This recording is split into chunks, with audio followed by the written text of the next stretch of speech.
नमस्कार दोस्तों। आज है 5 सितंबर 2022 और स्वागत है आपका एडिटोरियल डिस्कशन में। तो दोस्तों, आज द हिंदू में मुझे बहुत ही अच्छा एक आर्टिकल मिला।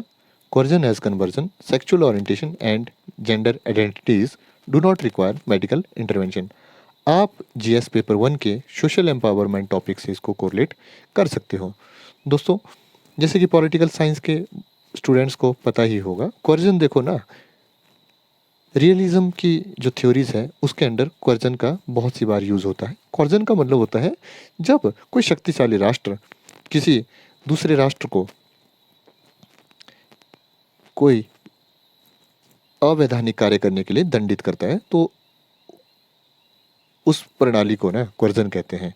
लेकिन इसका पॉलिटिकल साइंस से तो कोई कोरिलेशन नहीं है। आज इसमें देखो, राइटर कहते हैं ना कि जैसे सेक्सुअल ओरिएंटेशन है या जेंडर आइडेंटिटीज़ हैं, उसमें जो कम्युनिटीज़ होती हैं ना एलजीबीटीक्यूज़ की, उनके अगेंस्ट कन्वर्जन और कुछ ऐसे कोर्जन सिस्टम्स यूज़ किए जाते हैं जो कि अभी बैन हो रहे हैं।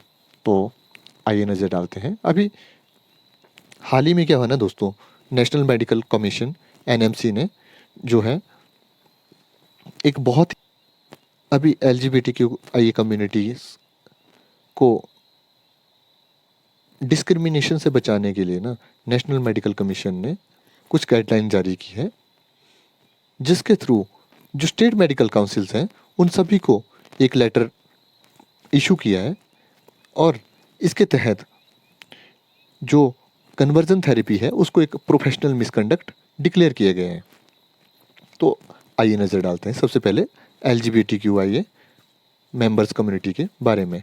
तो एल से मतलब होता है दोस्तों लेस्बियन। लेस्बियन मतलब कि दो ऐसी महिलाएं या लड़कियां जो कि एक दूसरे के प्रति प्रेम भाव रखती हैं, प्रेम भाव महसूस करती हैं, लव को फील करती हैं और एक दूसरे के प्रति मतलब महिलाओं के साथ ही जो शारीरिक संबंध है उसकी चेष्टा रखती हैं।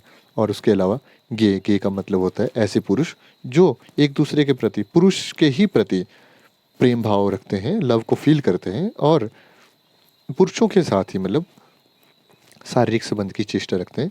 उसके अलावा बाइसेक्सुअल। बाइसेक्सुअल देखिए, एक नॉर्मल ह्यूमन बींग्स होते हैं और ये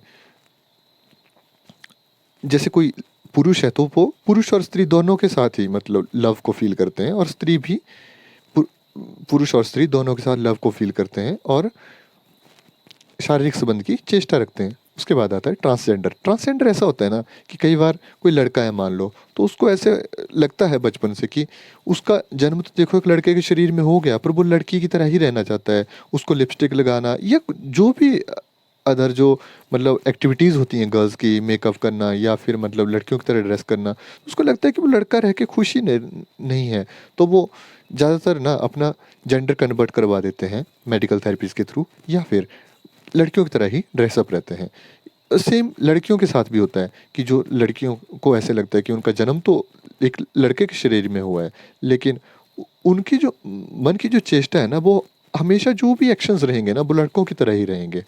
और उसके बाद फिफ्थ कैटेगरी आती है क्वीर्स की। क्वीर्स देखिए ना, क्वीर्स का मतलब होता है क्वेश्चनेबल या स्ट्रेंज, मतलब कि अभी उनको अपने बारे में पता ही नहीं है कि वो उनकी जो ओरिएंटेशन है, सेक्सुअल ओरिएंटेशन है या फिर जो अफेक्शन है वो कौन से जेंडर के प्रति है। अगर कोई लड़का है तो उसको पता ही नहीं है कि वो लड़का होकर के बॉयज़ के प्रति लव फील कर रहा है या फिर गर्ल्स के प्रति लव फील कर रहा है। सेम केस जो है वो गर्ल्स के साथ भी होता है, बट उनको अपनी जेंडर की भी ओरिएंटेशन का अभी तक आभास नहीं हुआ है। उसके बाद आता है इंटरसेक्स। इंटरसेक्स ऐसे व्यक्ति होते हैं ना जिनका जन्म पुरुष और स्त्री दोनों के जननांग के साथ हुआ होता है। इनको हिंदी में उभयलिंगी भी कह सकते हैं। और उसके बाद आते हैं एसेक्सुअल। एसेक्सुअल देखिए ना, ऐसी कैटेगरी होती है इस कम्युनिटी की, ऐसे ये व्यक्ति होते हैं जिनको अभी तक आभास ही नहीं हुआ है कि वो, माफ़ कीजिएगा, एसेक्सुअल कैटेगरी में वो व्यक्ति आते हैं ना, वो ना तो पुरुष के प्रति प्रेम भाव रखते हैं ना तो स्त्री के प्रति प्रेम भाव रखते हैं, तो उनको एसेक्सुअल कहा जाता है। और उसके अलावा अदर भी जेंडर्स होते हैं जो अदर ओरिएंटेशंस के होते हैं जो LGBTQIA कम्युनिटी में आते हैं। तो आइए नज़र डालते हैं कन्वर्जन थेरेपी पे। कन्वर्जन थेरेपी देखो राइटर कहते हैं एक सूडो साइंटिफिक प्रैक्टिस है जिसमें कि अटेम्प्ट किया जाता है किसी इंडिविजुअल की सेक्सुअल ओरिएंटेशन को चेंज करने का और जेंडर आइडेंटिटी और जेंडर एक्सप्रेशन को।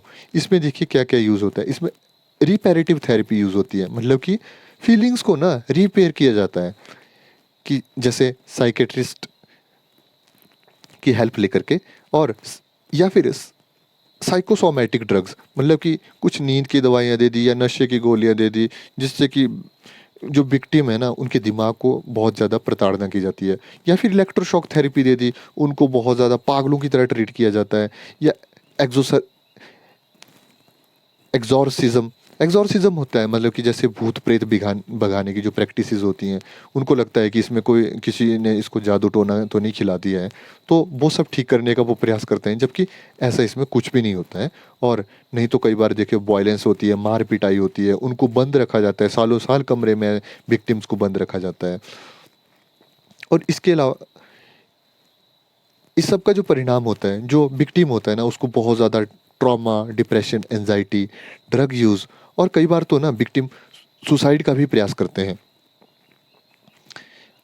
अभी देखिए जून 2021 में मद्रास हाई कोर्ट का एक जजमेंट आया था जिसे पास किया था जस्टिस एन आनंद वेंकटेश ने। उन्होंने कहा था कि अभी भी जो है वो एडिक्वेट लेजिस्लेशन पेंडिंग है, इसलिए उन्होंने अपनी सो मोटो पावर्स का यूज़ करते हुए कुछ गाइडलाइन जारी की थी पुलिस को, स्टेट वेलफेयर मिनिस्ट्रीज, स्टेट और राज्य सरकारों की, और उसके अलावा मेडिकल काउंसिल्स को, कि जो LGBTQIA कम्युनिटी है उसकी प्रोटेक्शन पर ध्यान दें। और कुछ महीनों के बाद वो रेगुलरली इनसे अपडेट भी लेते रहते हैं। इसके अलावा अदर इंस्टीट्यूट्स की अगर बात की जाए तो नेशनल मेडिकल कमीशन ने ना 25 अगस्त को अभी एक लेटर जारी किया है स्टेट मेडिकल काउंसिल्स को, जिसमें उन्होंने हवाला दिया है मद्रास हाई कोर्ट के इस ऑर्डर का, और जिसमें कन्वर्जन थेरेपी को गलत करार दिया है और प्रोफेशनल मिसकंडक्ट के अंडर इसको लिस्ट किया है, जिसमें इन्होंने रेफरेंस लिया है Indian medical council professional conduct adequate ethics regulations 2002 का। और इसके अलावा सुप्रीम कोर्ट ने 2018 में आईपीसी सेक्शन के, माफ़ कीजिएगा, आईपीसी के सेक्शन 377 को डिक्रिमिनलाइज कर दिया था। और अगर बात की जाए फॉरेन कंट्रीज़ की तो कनाडा ने पहले ही कन्वर्जन थेरेपी को बैन कर दिया था, इससे कि LGBTQIA कम्युनिटी जो है वो फील सेफ करेगी। लेकिन ऑथर कहते हैं ये भी अभी तक काफ़ी नहीं है।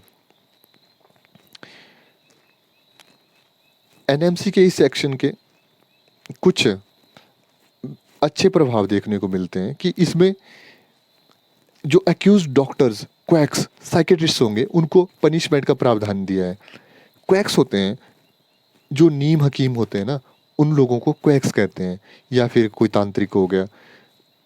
दोस्तों मैं एक बार एक टीवी डिबेट देख रहा था जिसमें कि बाबा रामदेव थे और चेतन भगत भी आए हुए थे और एक न्यूज़ एंकर थे।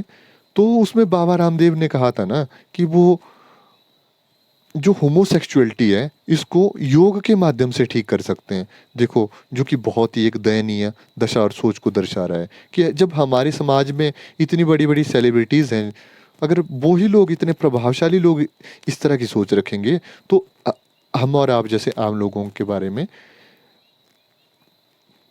क्या होगा, मतलब कि। और उसके बाद जो सुप्रीम कोर्ट का जजमेंट आया था ना 2018 में, उसके बाद जो है मेडिकल टेक्स्ट बुक्स को अमेंड करने को कहा गया था, और जो मेडिकल टेक्स्ट बुक्स में टर्मिनोलॉजीज अमेंड भी हुई थी। क्योंकि इससे पहले ना 2018 से पहले जो मेडिकल एक्सपर्ट्स थे उनकी राय ना होमोसेक्सुअलिटी को लेकर के बंटी हुई थी। कुछ तो इसको बहुत नेचुरल मानते थे, लेकिन कुछ का कहना था कि इसमें नेचुरल जैसा कुछ भी नहीं है, ये आदमी की अपनी सोच का परिणाम है, और इससे वो मानसिक विकृति भी मानते थे। तो इसलिए कुछ मेडिकल टेक्स्ट बुक्स इसको उनके एक्सपर्ट ऑथर्स के आधार पर ही लिखी गई थी, तो जो कि सुप्रीम कोर्ट के जजमेंट के बाद बदल दी गई।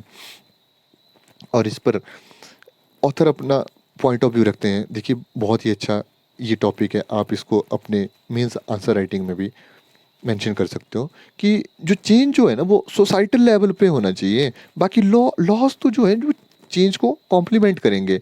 देखो, अगर लॉज अच्छे बनते भी हैं ना, पर फिर भी सोसाइटी की जो सोच है वो बदल जानी चाहिए। अगर कई बार देखिए कोई पुरुष ही है, मान लीजिए वो कभी क्लीन शेव करके चल भी पड़ता है, तो उसके दोस्त क्या कहते हैं कि तू मतलब क्या नपुंसक बना हुआ है, या फिर मतलब क्या चिकना बना हुआ है, इस तरह के कमेंट्स का प्रयोग करते हैं। देखिए, हर किसी को अपने तरीके से सजने संवरने का अधिकार है, तो इसलिए अगर उनको आपस में मजाक भी करना है ना, तो उनको ध्यान रखना चाहिए कि वो किसी कम्युनिटी को हर्ट ना करे या फिर किसी कम्युनिटी को ऐसे नीचा नहीं दिखाए। और इसके अलावा ऑथर कहते हैं कि इंडिया की जो इंस्टीट्यूशन है और सोसाइटी है, उनको ह्यूमन बीइंग्स में जो वेरिएबिलिटी होती है ना, उसको एक्नॉलेज करना चाहिए, और हर एक पर्सन को ना इक्वली रिस्पेक्ट करना चाहिए। ये नहीं देखना चाहिए कि उसकी सेक्सुअल ओरिएंटेशन क्या है या जेंडर आइडेंटिटी क्या है उस पर्सन की। मतलब कि किसी की अगर कोई जेंडर एक्सप्रेशन कुछ और है, तो उसके आधार पर ही उसके बिहेवियर को गलत ना जज करना चाहिए। उम्मीद करता हूँ दोस्तों आपको आज का ये आर्टिकल पसंद आया होगा। अगर आप द हिंदू के इसी तरह के और भी एडिटोरियल डिस्कशन चाहते हैं, तो चैनल को सब्सक्राइब कीजिए और अपने दोस्तों के साथ शेयर कीजिए। अगर आपको इससे संबंधित मुझे कुछ सुझाव या फीडबैक देने हो, तो आप प्लीज़ कमेंट के माध्यम से यूट्यूब पर मुझे दर्शाएं। धन्यवाद। जय हिंद, जय भारत।